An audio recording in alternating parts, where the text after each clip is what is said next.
இன்றைய நம்பிக்கையின் வார்த்தை. நான் நிச்சயமாக உன்னையை சிரிக்கச் செய்வேன். உன் சந்ததியை எண்ண முடியாத கடல் மணலை போலாக்குவேன். ஆதியாகமம் அதிகாரம் 32 வசனம் 17. உங்கள் கஷ்டங்கள் உங்களுக்கு முன்னால் ஒரு பெரிய மலையாக தோன்றலாம்.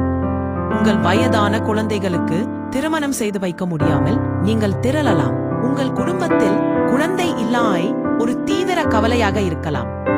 என்றாலும் நம்பிக்கையை இழந்து விடாதீர்கள்.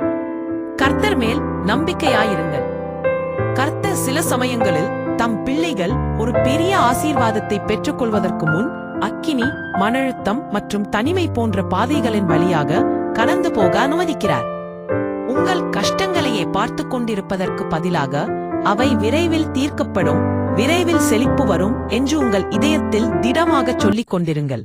ஆம், கர்த்தர் நிச்சயமாக உங்களை ஆசீர்வதிப்பார், உங்கள் சந்ததியை பெருகச் செய்வார். ஆமென், ஆமென், ஆமென், ஆமென் என்கிற நிச்சயமாக உங்களை ஆசீர்வதிப்பார்.